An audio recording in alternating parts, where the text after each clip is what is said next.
Hi, thank you so much for coming out today virtually. My name is Adriana. I am the Health Promotion Coordinator at the Gwinnett-Newton-Rockdale County Health Departments, and this is Mary Beth, who's the Family and Consumer Science Agent for UGA Extension, Rockdale County. And we just wanted to say thank you so much to the Conyers-Rockdale Chamber of Commerce for letting us do Living Well Rockdale present Stronger Business, Stronger You. So today we're going to start off this month, August, with less stress meal planning. Thank you. Go right ahead. So have you ever felt this way? You come home and you finished a long day of work and you just feel, why? Why do they want dinner every single night, especially if you're the one that has to cook that dinner? I feel that way all the time, and it's just me. So I can only imagine how often, you have to feel that way when you've got kids. So today we're going to talk about, making meal prep and getting ready for the week, getting ready for healthy dinners, and, not having this awful sense of dread. So our topics today are going to be what makes a well-balanced meal, fit meal planning into your actual life, because it doesn't sometimes, tools to make it doable, and then some budget-friendly hacks, because we're all on a budget. We're balling on a budget. It's real. It's COVID time right now. It is what it is. So we'll get into that too later. So in the chat, I just really wanted to ask you first off, what does a balanced meal look like to you? We can be talking about breakfast, lunch, dinner, but just type it out in the chat. What does a balanced meal look like to you?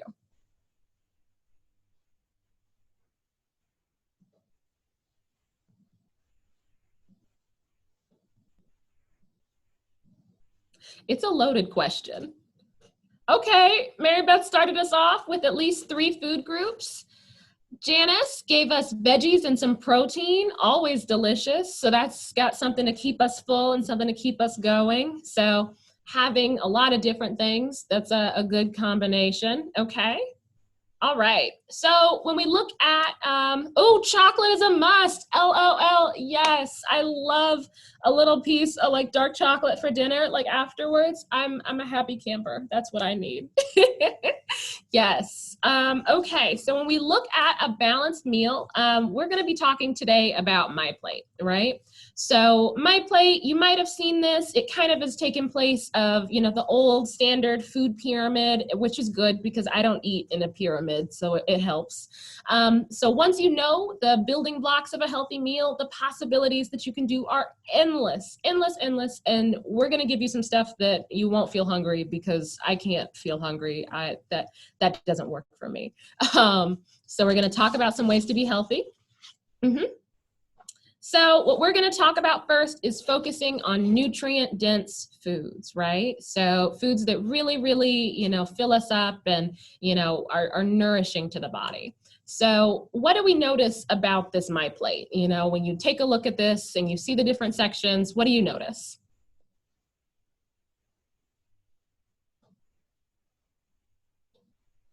We've got a good 5 groups.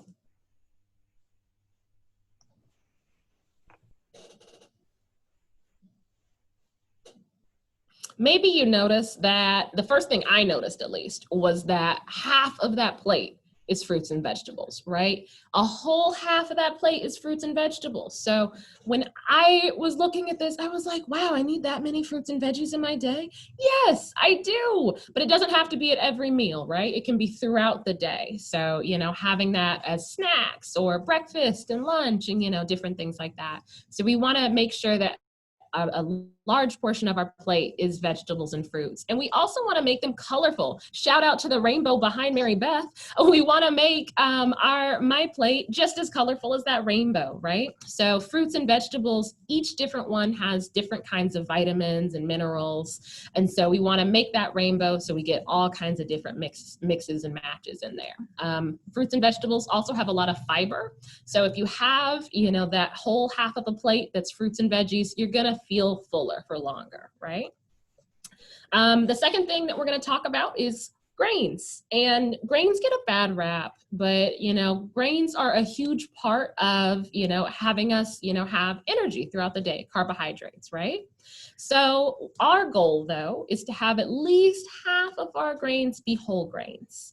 And a whole grain is going to be something that says 100% whole wheat, or is brown rice, or something like quinoa or oats or barley. So something, that has a little extra fiber, right? Because if we just have the refined grains, we don't have the fiber, the iron, the B vitamins.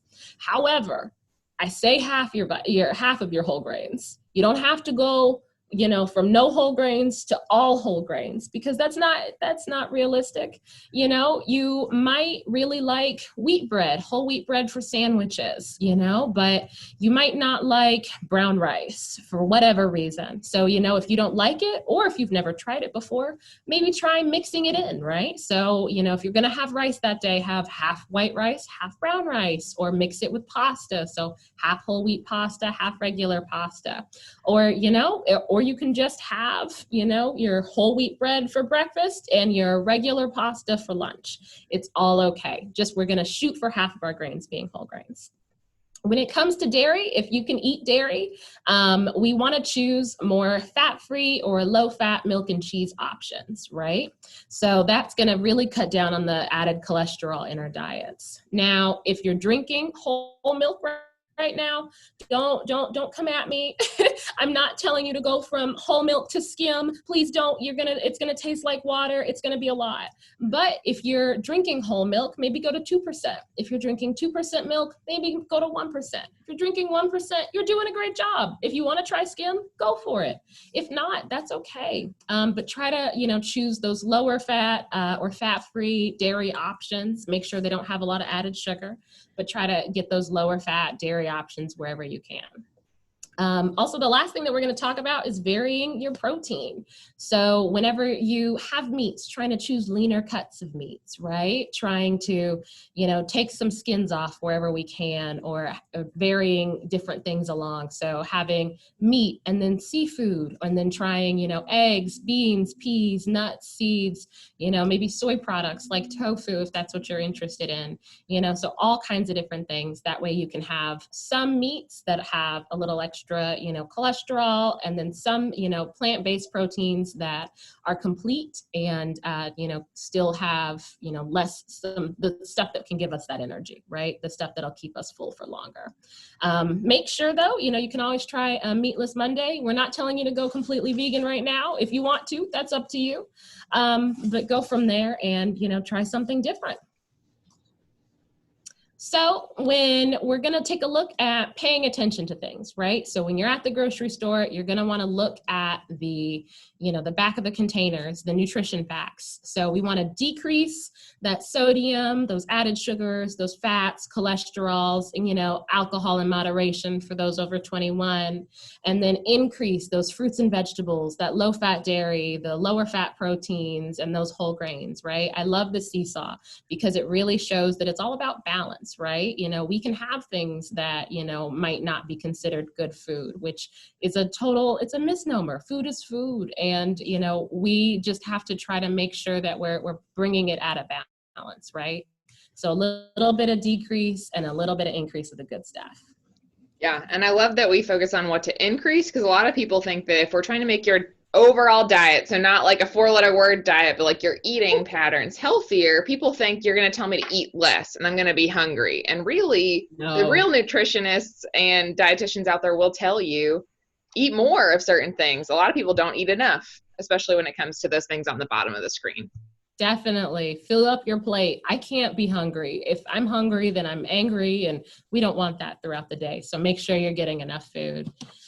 This is kind of a little My Plate in action, right? So it doesn't have to look like the 4 sections, but it can, it can be a meal that's, snacks and fruit and, pretzels or something like that. Or it can be something like, you have your salmon and your brown rice and your green beans and your strawberries, but it can also be things that are mixed in together, right? So like breakfast for dinner. So you have whole wheat toast, but then you have an omelet with veggies like spinach and, kale and mushrooms mushrooms. And then you can have a yogurt and berry parfait. So you have all 5 of those food groups, but it's all kind of mixed in together, right? Or a stir fry that has, brown rice and chicken and vegetables. It's got all of those food groups together, and then you can have the rest on the side. Like this spaghetti dinner that's got pasta, grilled chicken, a little side salad, and then, milk if you can have it, and apple slices. And I really like that. I think that it's really fun. Mary Beth introduced me to the idea of having fruit with dinner, which I thought was really weird, but it means that I can kind of stretch my dinner out longer and I get something sweet. So then I'm not craving that kind of dessert. But, if you want some, go for it. Okay, so now we're going to move on to kind of the nuts and bolts of meal planning, but how you set yourself up for success, because it's one of those things that people think it has to look a very particular way, and if it doesn't look like what I see on Pinterest or whatever, then I'm not doing it, and that's just patently false. So just to kind of define what meal planning is really, it's any approach that works for you to plan or think ahead of what you're going to eat. So that's different than meal prepping, which if people are into like bodybuilding or you just need to really automate your life, that's when you get those specific containers and you make 5 of the same thing and you eat it 5 days in a row. And that's just too boring for me. I need to change it up. I don't want to eat the same thing 5 times. So just some things to think about is you can do one meal or you can do many. So you can say, I'm going to try to focus on dinners for the week, or I'm going to try to focus on what I can bring with me for lunch so I can actually like relax at lunchtime and go for a walk or something like that. Or we're going to focus on breakfast. Or it can be, I'm going to try to look at everything at once. What can I make for dinner? What do I need to buy for breakfast, etc. Or you can also bring meal planning into place for cooking from home, but also eating away from home. There's an element of planning and controlling your meals and taking ownership over that, even if you're planning to get takeout or go through the drive-through, or maybe you have some free food at an event, maybe not during COVID, but like if we had a church thing or something that had free pizza, sometimes thinking through how can I make that help me meet my nutrition and fullness goals? Maybe I'm going to bring some extra fruit with me or something like that. Another thing is why plan meals. And it's these 3 bullet points that we really see again and again and again. If you remember that comic that we showed at the beginning with the person just looking defeated and saying, why do they have to eat every single night and lunch and dinner and breakfast too? If we can get to a point of putting in a little bit of work on the front end, we're talking like maybe 20 minutes.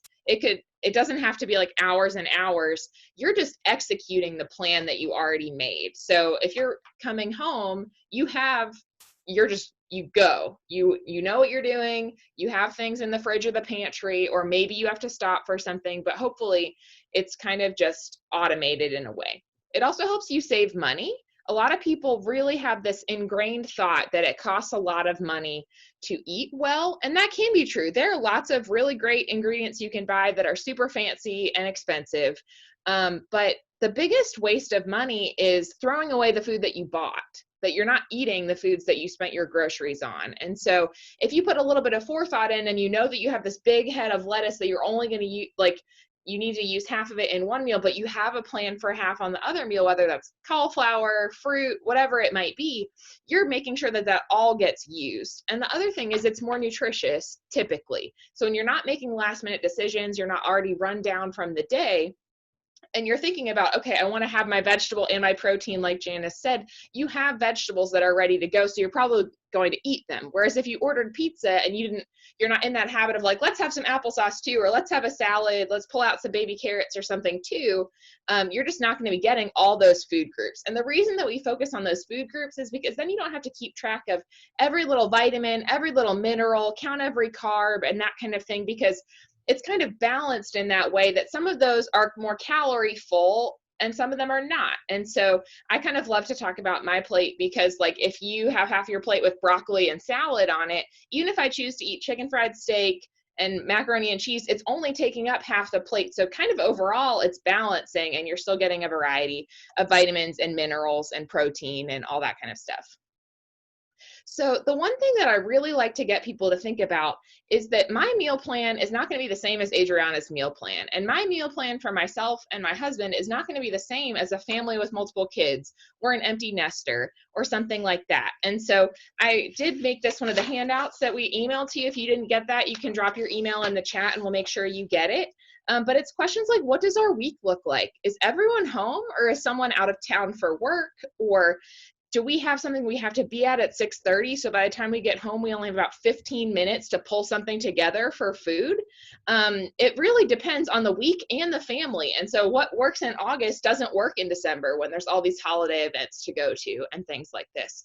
You want to think about who's going to be home for meals. And a lot of people just say, well, if we can't all be home, I'm not going to put the work into. But there's a lot of benefit to that family time around the table, for being able to help with language development and emotional regulation, for being able to unpack the events of the day or what's on your mind. And so it's a really great habit to try to eat with whoever is home, and then still have good options if it's only one or two of you.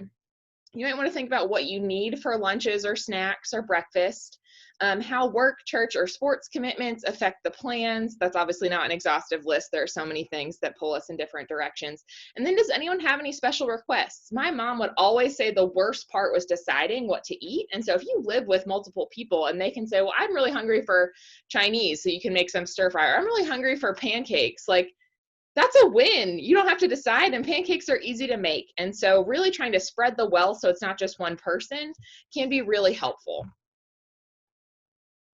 And so we just really love this comic. And this is kind of what happens when people try to do meal planning and they think that it's a bigger deal than it is that you start with these very elaborate meal plans: homemade macaroni and cheese, stuffed meatballs, and cinnamon roasted butternut squash. Those things all taste great, but like, I'm not making that on a Monday or even a Tuesday. Like, maybe that's a Sunday. I love to cook and I do that and I eat it for leftovers or something, but that's really unrealistic. And you can see then they did another really involved meal, and by Wednesday they were just over it. And so the Thursday is dry cereal or whatever. Friday, the tears of our forefathers. It's Saturday, the kitchen is closed, I hate everyone. And that's the point we don't want you to get to. We want this to be less stressful and a little bit more automated. So one thing that we really try to encourage people to do is never try more than one new recipe per week. And so these things look very involved. And so it's trying to stay in that like 20 or 30-minute meal, or a sheet pan dinner or a crock pot meal is a great thing to try. So I did want to give some kind of concrete examples to get the juices flowing for you. So thinking about situations that might happen in a real family's life, or even if you don't have kids or a significant other or whatever. If you're getting home at 7 o'clock, which is possible if you have a commute and you stay at work till 5:45 or 6 o'clock, you are going to be starving and kind of run down by the time you get home. So you need something that's going to meet you where you are. So maybe a slow cooker meal that's ready when you need it is a good way to do that. Another thing is sometimes families, like the number of people that's at the table any given night could change very drastically. So thinking through things that are easy to scale up or scale down, like sandwiches, soups, salads, can be a great thing to do, to not have too much leftovers or run out of food. And you can always like pull the salad out if people are still hungry or whatever. Another thing is, like what Adriana said, once you know the building blocks of the food groups, it doesn't have to be some gourmet meal. A lot of times people think, well, if I'm going to have tacos, I have to think of the perfect Mexican inspired side to really to fill out that meal. And that's just not true. You can, if you know that you don't have a vegetable, you can pull out a frozen steamer bag of vegetables, or you can have salad, or you can just have baby carrots or cut up peppers or whatever you want. And so you can see that maybe if you have like you're going with sports or something like that, if you had some kind of vegetable, some kind of fruit, some kind of protein, whether it's nuts or cheese or something else, and some kind of carbohydrate in terms of a grain, you met my plate, even if it was all in different little baggies and containers. That is just as good. And then the other thing is, if you're driving through, bringing some fruits or vegetables from home is kind of the quickest and easiest and cheapest way to really up that nutrition without costing a lot more. Because you know that the salads and the apple slices, the portions are sometimes small and the price tag is sometimes high. And so even if you had to, like, I know in Conyers, there's a McDonald's right behind the Kroger. Even if you had to go get a bag of baby carrots and some apples, and then you got hamburgers from McDonald's, that's still a pretty balanced meal overall. So moving on to some tools and tips to make it doable. The first is to stock and shop your house first. So if your fridge is empty and your pantry is empty and you don't have things that you could mix and match really quickly, it's going to be harder to pull something together if your plans change. And so thinking about what's in the fridge, freezer, or pantry, or maybe the starting point is trying to stock up your fridge, freezer, and pantry. But thinking about what's going to need to be thrown away soon, what's about to go bad, what do I need to use up, or what do we just have a lot of? Was chicken on sale, so we have a lot of chicken? Well, then we should definitely probably have chicken this week in some form or fashion. Another thing is if you take inventory and you look at what's in your pantry or in your freezer as you start this meal planning process for the week, you save money by reducing duplicates. It's always one of my biggest like random stressors now that we're home and cooking so much is when there's not enough room in my pantry for the cans that I just bought. And that's typically because I already had what I bought and I didn't know. So I'm just always rearranging things and I don't want you to make the same mistakes that I make. And so like I said, if you have staples on hand, you can always pull something together quickly. You can get some veggies from the freezer. There's some rice in the pantry, whether it's dry or that kind of 90-second packet. That's a little pricier, but your time is valuable too. So thinking about those staples that you can afford that kind of cut the labor for you is not cheating either. So you can have sauce with pasta and you quickly have a meal. You can have eggs with some veggies, you quickly have a meal. And so you can mix and match really effectively. So we wanted to make sure that one of the handouts we gave you is a basic foods for fridge, freezer, and cupboard list to kind of get you started if you're really not sure what those staples are. And once I pass it back on to Adriana, I'll also send you a blog post in the chat that UGA Extension, who I work for, has made to kind of get through some categories and ideas for things that you might want to have on hand. And so the next thing that I really think is helpful is trying to create a master meal list, because the truth is we all ate yesterday and we all ate the day before, and somehow the people in our lives, including ourselves, are getting fed every day. And so we are like, I don't know what to make. I don't know I can't cook. Like, I don't have anything I can make. And so if you can work up to, maybe not today, but over time, maybe a list of 10 meals that your family likes, and it can be detailed or it can be not detailed. Like, we like spaghetti, we like chicken tacos, we like turkey burgers, whatever, we like breakfast for dinner. You're like halfway there already. And so having that to look at, to plug and play, is great, because truthfully, it's been 2.5 weeks since you had spaghetti, you're probably ready to have spaghetti again. So you don't need to have this like insanely long list of meals that you go to. So things to include on your master meal list are family favorites. What do people like that you make? You might be surprised, because sometimes their favorite things aren't that hard to make. And so you're like, that's what you want? Okay, cool. Another thing is double duty meals. So maybe you grill up some chicken or you shred some boiled chicken or something like that, and you have it in pasta one night, but then you toss it with some salsa and you have a burrito bowl, or you have tacos the next night. You only had to cook that chicken one time, but you had the forethought of what am I going to do with that? Another thing is sometimes we have recipes that are a little bit more involved, but it's not that much more work to make a bigger batch of it. So a bigger pot of chili, a bigger batch of meatballs.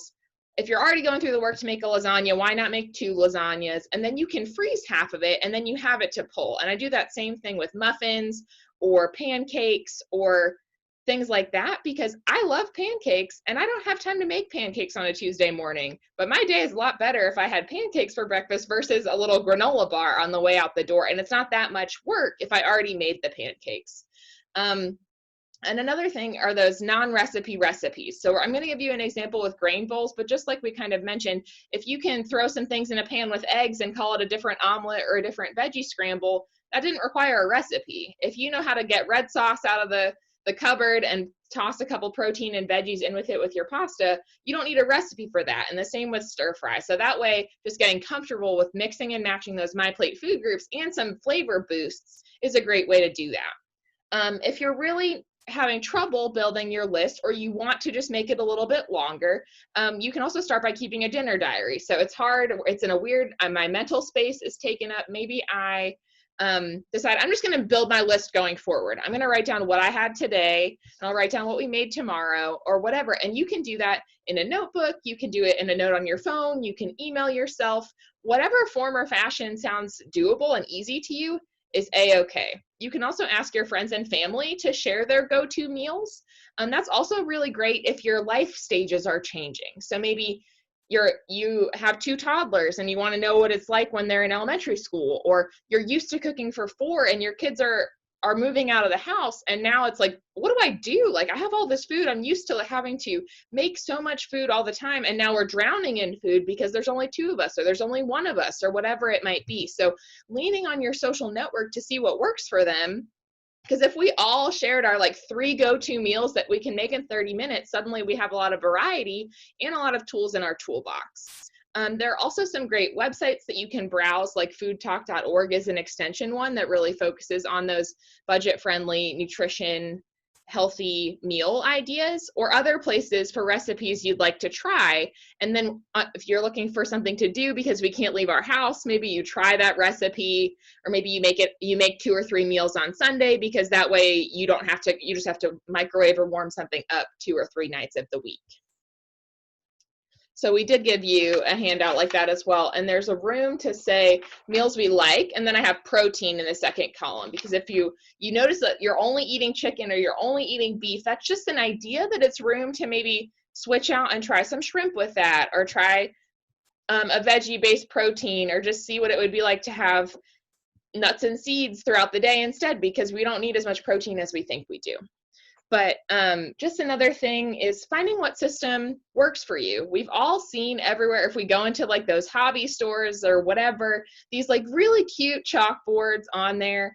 And some people don't want their family to know what they're making in case they change their mind. Some people are fine with this, spaghetti, tacos, pancakes. You can see there's only enough room to write 1 word. So if you're someone who wants to kind of have more things written out, especially if you're going to be coming home later and you're asking maybe a teenage child to start something for you, if they don't know that you want to have broccoli with it and that's in the freezer and you just wrote spaghetti, they wouldn't do it. So thinking through what level of detail works for you. Also, maybe you're super analog, or maybe you're super digital. If you just have a notebook that you jot things down in, that's just as good as the people with the color-coded spreadsheets. There's no right way to do it. It's just trying to get ourselves fed and not break the bank and get some decent nutrition. Another thing to think about is kind of when do you want to do this? Do you want to do this on your lunch break? Do you want to do this? You get your favorite beverage, whether it's coffee or tea or whatever, and you just get a few moments to yourself to just jot down some thoughts about what you're going to have for dinner. Or maybe you're really trying to use that as an opportunity to increase the nutrition of your family and talking about what makes a good meal and how do we budget and how do we grocery shop. It can be a really great learning experience for our family members, but it doesn't have to be. So it's up to you about what seems doable right now. And then one of my other favorite tips is to really embrace the meal template. There's so much decision fatigue in the world. And so starting with every recipe in the world in the cookbooks that I have on the internet and narrowing it down to Taco Tuesday is a lot easier. And so maybe you make a slight tweak and it feels fresh, that you have chicken tacos a lot of the time, but let's try a black bean taco, or let's try a steak taco or a fish taco. It's still the same thing every Tuesday and people get excited about it, but you can make slightly different choices without much more work on you. So other ones are breakfast for dinner is really simple, pasta night, pizza night, leftovers night, sandwich night, salad night. There's so many out there that you can do. And that way you don't have to decide so much all the time, and you can make it the same every week, or you can not. Just embracing them and trying them out and seeing how they can make things a little bit easier, and also starting an exciting routine. And then we've mentioned it before, but I wanted to show a little bit more graphically what we mean by a non-recipe recipe. So there's a lot of buzzwords around for burrito bowls or grain bowls or Buddha bowls or whatever people call them. Basically, it's just rice or quinoa or something that we throw things on top of. And so our kind of formula would be about a half cup of rice or whatever grain you want, about a cup of vegetables, and you could mix fresh ones like tomatoes that are raw with zucchini and squash that you cooked or something like that.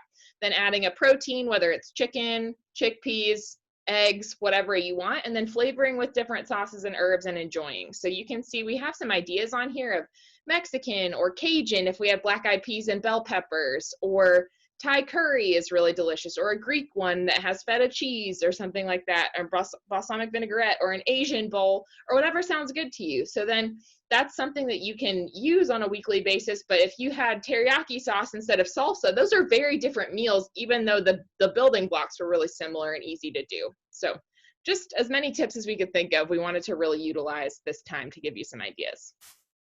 And then my last tip is do something you'll thank yourself for later. If you're already cooking, do a little bit more. We talked about maybe boiling some chicken and shredding it for multiple meals, and maybe some of it goes in the freezer. Prepping veggies when you get home for salads or snacks. So thinking through when you go grocery shopping, is there something you can do so you can just pull it out? The example I like to make this really clear for people is watermelon might be your favorite food on the earth, but if you're already hungry, there's no way you're going to cut that watermelon right then. If it's already cut, the chances of you pulling that out and picking that over a less healthy snacker side is a lot higher. So you're doing something to set yourself up for success in the future. The same with cutting vegetables for the week. You could just add those same cut vegetables, either take them out as a side or cut them a couple more times and put them in an omelet or a soup. Roasting a pan of vegetables to throw in or on everything is a great idea. Making a double batch and freezing half, like we mentioned, and then freezing some single serve options. If you're someone who is sometimes coming home alone, but you don't live alone, having like a breakfast burrito or something that's already frozen, 2 cups of soup, so you don't have to like thaw the whole thing, helps you not eat cereal when you're alone unless you really want to. So there's some ideas there, and I think that might be it. Yeah, so on to the budget, Adriana. Okay. All right. So the first thing to really help you try to save money is to make a list. So if I'm wandering around the grocery store and I don't have a list, I'm going to blow my budget. I'm going to waste a lot of time, and I'm going to wander down the aisle and see 2-for-1 potato chips or Takis, hot Cheetos. And I'm going to be like, well, I can just grab one of these because they're on sale. And that's not always the best way to go, right? So making your list based off of what you think that you're going to have for dinner, that kind of journal that we talked about earlier, go ahead and make that grocery list, right? And that can be on your phone, that can be a written list. Just don't forget it, because I forget mine a lot. But make sure, you have it with you. It can be on your phone, your computer, a Google list. So maybe you and your partner can add to something, different things like that. And so it really, really helps you stick to those goals. One thing that I like to do with my grocery lists, I like to kind of space them out. So produce goes here, and, meats go here, beans go here. So that way I don't go down the aisles that I don't need to go down, because if I go down the ice cream aisle, I will get it because I like it. And that's okay to have for a treat, but it wasn't on my list and I don't want to blow my budget. So I really, really appreciate picking a list. And then next we're going to talk about produce. So produce, we always think about fresh, right? So we want to choose fresh vegetables and fruits when they're in season. A great place to see, if things are in season is to take a look at Georgia Organics or different things like that to see, what's going on. And you can usually tell when you're, in the grocery store and you see blueberries, 99 cents a pound. That's perfect. And so you want to make sure that, you're buying the things that are on sale or, delicious and in season. But when things aren't in season, frozen and canned are absolutely great. Frozen food is, frozen vegetables and frozen fruits are often picked right at the peak of freshness. So, even though it might have, more nutrients in it, like that more nutritious value. The things that Mary Beth talked about, the grain bowls, I love a grain bowl, and those are like 5-minute meals for me because I've got my rice already cooked at the beginning of the week, and I'll maybe cook some chicken or some beans, and you better believe that I will take out a bag of frozen peas and carrots, or, frozen, like the mixed Asian veggies that I got for $1, and I will throw those in there. So that is oftentimes, as someone who, is cooking for 1 or 2, or doesn't have enough time to sit there and chop everything, frozen fruits and vegetables are a super, super great thing. Also, if you want to go the can route, if it's in your budget, look for those cans that don't have that have no salt added, or the cans of fruit that's in water instead of syrup, right? So that way we're not getting those additives. However, if we can't find those, it's okay. I'd rather have some produce than no produce at all, right? We need those vitamins, those minerals. So we want to rinse those items, to get rid of any added sugar or added salt, right? So fresh is great, fantastic. Frozen is fun, canned counts, any vegetable, delicious, nutritious, we got to have it, right? So paying for convenience. Mary Beth mentioned this a little bit earlier about watermelon, and that's my huge example, because I will never in my life cut one. I won't cut any melon. I don't have time for that. I don't have the counter space for it. And if I buy one, it will go to waste, right? Because I'm going to instead bypass it and maybe go to my pantry and munch on some pretzels or some chocolate chips or something, as opposed to, something different. However, when we pay for pre-cut fruits and vegetables, when we pay for boneless and skinless meat, we're paying more for convenience, but that's okay. Just make sure that you have that factored into your budget. You're going to do it. And then that way you can, make adjustments as needed. But if that's what's going to help you, if purchasing a rotisserie chicken or some, 5-minute rice, if that's what's going to help you put some healthy food on the table, go for it. Just make sure that ahead of time. Marinated and ready to eat foods are also, like those rotisserie chickens, they're going to be more expensive, but, just make sure we check out the nutrition facts, make sure, there's not a whole lot of added sugars and salts. And then if that's what we can do, if that's putting that food on the table, we go for it. All right. And my last tip to really save some money is protein. So for a well-balanced 2,000 calorie diet, we only really need about 6 ounces of protein a day, which isn't that much, right?